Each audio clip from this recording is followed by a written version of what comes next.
Joining us now to review some of the headlines of today's newspapers from around the world is Arise News analyst Emmanuel Malabai Tiffany.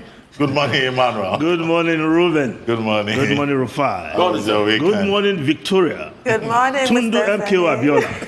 Yes, you just have to smile because you will be fine. You'll be fine. Thank you. Yes. Now let's start. Tiffany, no, before you go ahead. Yeah. This is your shirt and Tundu's. Did you people? No, they are different. Is there something we should know? And my tie, Dr. Abati. You can see suitors. You can see suitors. Let's start with this day. Nigeria's newspaper of records. The lead story: Pope prays as military intensifies search for Zamfara schoolgirls. Matawali insists on negotiation with abductors. Federal government pledges to end abduction of students. Soyinka laments incessant kidnapping of pupils. Yes, the 317 pupils, girls of the government girls secondary school, Jengebe, are still in captivity. And the Pope, the Catholic Pontiff, has invited everyone to pray for them so that they might return home soon. We all say amen to that, but the government has to do its job. The military is still searching for these girls while the Zamfara government is engaging the bandits, using the so-called repentant bandits to reach their unrepentant colleagues to see how these girls can be released. No effort should be spared. Military engagement, but the girls should return home safe. That's what we are more concerned about. Now, the Daily Sun newspaper, writing about these girls, confusion over fate of Zamfara schoolgirls, disregard any fake news regarding released state government, lack of security by federal government responsible for abduction, according to emirs in Zamfara state. Pope prays for release of students. NANS, that's the National Association of Nigerian Students, mass action. The Punch newspaper has a different dimension.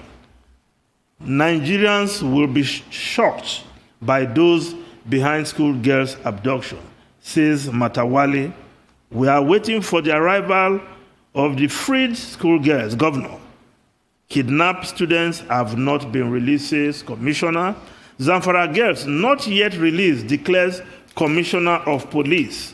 Well, we'll continue to wait for these girls to come back, even as we have these different claims by government officials. Now, Vanguard newspaper, President Buhari is assuring Zamfara abduction will be the last, Buhari assures. Blame federal government, Zamfara emirs. We are working with the repentant bandits. Governor Matawali says schoolgirls will be released soon. Now, other matters of very serious national interest. Blockade. The Daily Trust newspaper. Blockade. Beef scarcity. Rising cost of food items hit southern states. Food vendors lament Afenifere Pandef threatening retaliation. No going back unless dealers. We are not part of strike, according to the Southern Magban. That's the Mechiala Cattle Breeders Association of Nigeria. But if we look at that story itself, the group behind this, that is the Amalgamated Union of Foodstuff and Cattle Dealers of Nigeria.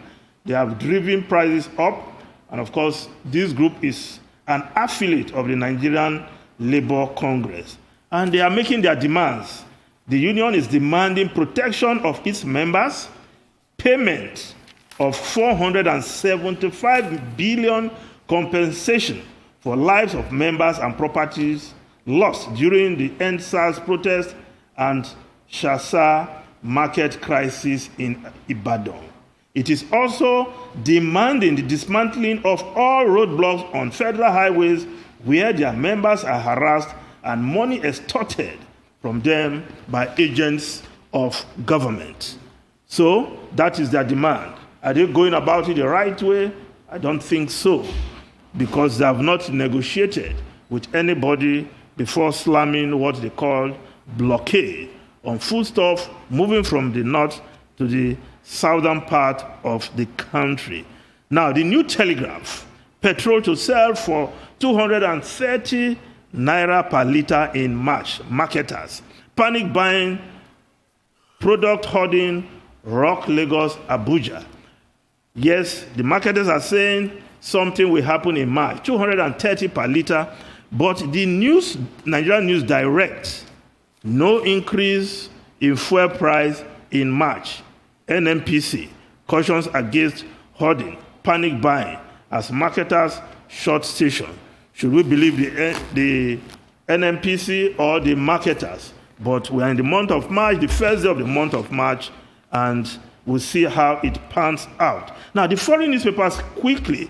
The Daily Mail newspaper of UK, justice in retreat. Half of British police stations closed in just 10 years, according to an investigation carried out by the Daily Mail newspaper. 667 police stations with front counters allowing for the public to talk to officers have been closed since 2010. And of course, critics are saying justice is in retreat because this is an invitation for criminals to move in. The story of a homeless mother who was beaten to death in front of one of those closed police stations tells you the story. Of course, many more were closed as a result of the pandemic, albeit temporarily. Washington Post, Trump rules out third party. The Washington Post newspaper, yes, looks to cement control of GOP. Of course, in the Conservative Political Action Conference, he hints of 2024 presidential run. Trump is not done yet. Ruben Rufai Tundu. All right, it was a lot of lies yesterday when he spoke at the CPAC in Florida. And as always, Trump will lied about so many things. We've just got about just a minute before we go to break, so I can't say all the things he lied about. Lied about policies, lied about everything, lied about trade relations with China. It was just lie all true. He's got plans for 2024. He's going to come out big time. This was to rally his base for midterm elections. The Democrats should be very careful. Those guys still got loads of followership outside. And with what is happening now to the likes of Cuomo and the Democratic Party in total, and Biden's first victory in the parliament, in the House, and also Biden's first airstrike in Iran, the Democrats should be very careful because 22 years from now, when they have the midterm elections, the balance is definitely going to tip. But Trump, as always, lying is still getting his huge following, which is quite very iffy for me, but that man still got his body in the game for the next elections, which is quite very sad. Well, Ruben. Well, I'm told we don't have much time, so we just have to thank you very much for, the overview of what the newspapers are saying.